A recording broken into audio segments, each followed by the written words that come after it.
We live in an ultra-competitive culture. One of the top advertising slogans of all time was, "We're number two, we try harder."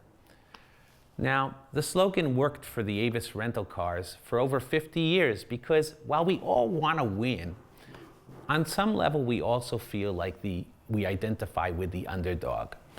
No character illustrates this better than Jacob. When Parshat Toldot opens, Rebecca is having a difficult pregnancy. She demands to know why. God responds, "You're carrying twins, Mazal Tov, but not just any twins. There are two nations inside of you, locked in a struggle for power. Talk about your pressure." Well, then there's a line, V'rav ya'avod sa'ir. Most commentators thought that this implied that the older will serve the younger, the powerful, the lesser, implying a continuous competition and an eventual resolution to the competition. But there's another way of reading it. V'rav ya'avod sa'ir, and the younger one will work hard. This explains Jacob's character and life choices beautifully.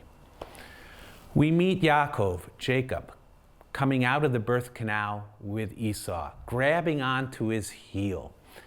It's Jacob who caused the problems in there. He was struggling to get out first, and he failed. He was born in an inferior position. And as a result, this inferiority motivated his life from womb to tomb. Fast forward 20 years. Esau, the alpha male, hungry and tired, coming back from the hunt. All he wants to do is have something to eat and crash. Jacob, the mama's boy, cooking and scheming and waiting for his opportunity at this not too bright frat boy who's come in from the field. "I'll feed you, but sell me your birthright." Esau says, "Okay." Jacob says, "Swear it to me." Esau says, "Okay."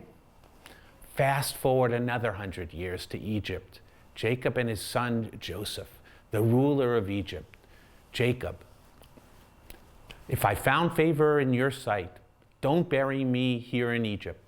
Carry me back home to be buried with my father." Joseph replies, "Of course." Jacob says, "Swear it to me." And Joseph swears. That oath is Yaakov, is Jacob from us, still in an inferior position, trying to assure that his wishes will be honored. Jacob has to work hard all his life, doing whatever he can to get ahead. He cheats his brother and deceives his father, and then goes off to Haran, where he works hard for his uncle Lavan for 20 years, finally having to scheme to get his pay and to sneak away in the night. On the way back from Haran, he encounters an angel with whom he struggles and finally overcomes the fear and anxiety at what he thinks is going to be a fateful encounter with his brother.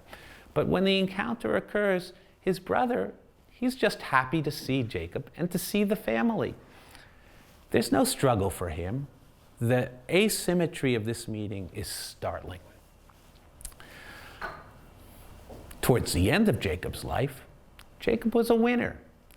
Revered patriarch of a large family, father to the ruler of Egypt.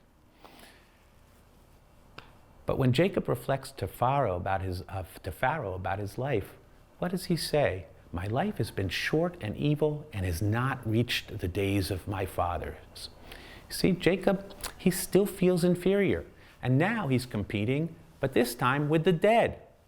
He'll never win.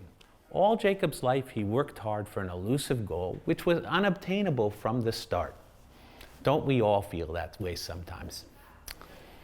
But there's another side, a way to change this mindset. And Jacob illustrates that also. The first time we meet Jacob, he's called Ish Tam. I like to interpret this as meaning a complete man. When Jacob struggles with the angel and overcomes the angel, he's finally ready and able to face his brother. And he's given the name Israel. This is the challenge that still exists for us as Jews and to the Jewish nation as a collective.